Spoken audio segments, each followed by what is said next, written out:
স্রোত নাই, আমরা নদীর পাল্টা স্রোতে সাঁতার কাটছে। আমরা দমে যাব না ইনশাআল্লাহ। আমরা মঞ্জিলে পৌঁছবো এই জাতিকে নিয়ে, মুক্তির মঞ্জিলে। আমি পরিষ্কার বলেছি অনেকগুলা জনসভায়, জামাতে ইসলামী এই জোটের সবচেয়ে বড় দল, কিন্তু আমরা কোন দলীয় সরকার কায়েম করতে চাই না। আমরা কোন পরিবার এবং গোষ্ঠীতন্ত্র কায়েম করতে চাই না। আমরা বাংলাদেশ জামাতে ইসলামের বিজয় চাই না, আমরা চাই 18 কোটি মানুষের বিজয়। তিস্তা পার থেকে এই বিজয়ের আওয়াজ শুরু হয়েছে সারা বাংলায়।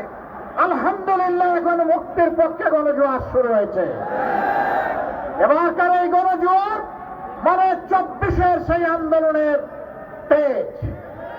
ওই আন্দোলনকে আমরা বুকে নিয়ে সামনে এগিয়ে যাব ইনশাআল্লাহ। এদেশের যুবক যুবতীরা যেমন লড়েছে, লড়ে যাবে, তাদেরকে দমানো যাবে না, থামানো যাবে না।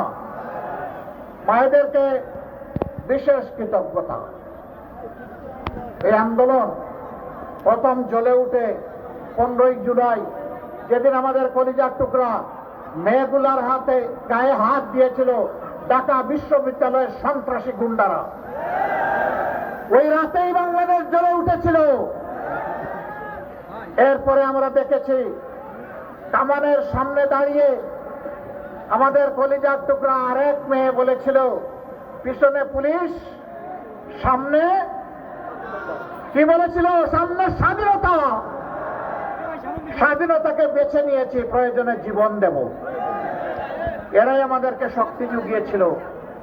মা কুলের সন্তানদের রাস্তায় এসে বলেছিলেন, আমার এই 10 মাসের সন্তান নিয়ে এখানে হাজির হওয়ার মানে হচ্ছে আজকে সারা বাংলাদেশের রাস্তায় যে কোটি কোটি যুবক যুবতী নেমেছে, তাদেরকে বলা যে সন্তান আমাদের একটা নয়, তোমরা সবগুলো আমার সন্তান।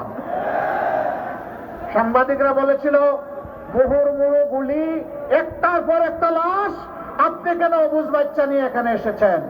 তিনি বলেছিলেন, আমি শহীদ হতে এসেছি। মা, তোমাকে সালাম। এই মুক্তির এই বাকে মাদের যেখানে এই অবদান, আমরা বড় ব্যথিত। মায়েরা আপনাদের কাছে লজ্জিত। একটি দল এবং তাদের লেলিয়ে দেওয়া কিছু কাণ্ডজ্ঞানহীন মানুষ আজকে বাংলাদেশের বিভিন্ন জায়গায় মা বোনদের, নারীদের গায়ে হাত দিচ্ছে। তারা হুমকি দিচ্ছে কাপড় খুলে নেবে। তারা বলছে নেকাব এবং হিজাব পরে আসলে খুলে ফেলো। তারা বলছে এদেরকে টেকিয়ে দাও, যেখানে পাও ওদেরকে পিটাও। লজ্জা, লজ্জা। এরা কি মায়ের পেট থেকে দুনিয়ায় আসে নাই? যদি মায়ের পেট থেকে এসে থাকে, তাইলে মায়ের জাতির গায়ে হাত দেয় কিভাবে? এই ধরনের বেপরোয়া বেহায়া কথা বলে কিভাবে? মায়েরা ভয় পাবেন না, ভয় আপনারা পান না আমি জানি।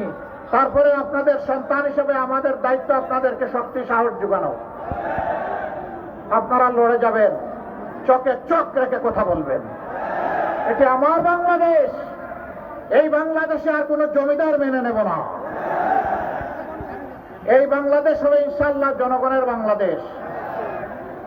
আমরা মাদেরকে কথা দিচ্ছি, আমাদের সব কিছুর বিনিময়ে ইনশাআল্লাহ আপনাদের আবাসস্থলে, রাস্তাঘাটে, চলাচলে, কর্মস্থলে, সব জায়গায় আমরা ইনশাআল্লাহ আপনাদের শতভাগ নিরাপত্তা এবং মর্যাদা আমরা নিশ্চিত করব।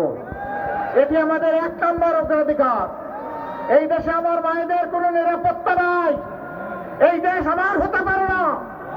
আমার ওই দেশ, যে দেশে আমার মায়ের নিরাপত্তা থাকবে, আমার বোনের নিরাপত্তা থাকবে, আমার মেয়ের নিরাপত্তা থাকবে, তার গৃহে, চলাচলে এবং কর্মস্থলে তার অধিকার সুপ্রতিষ্ঠিত হবে।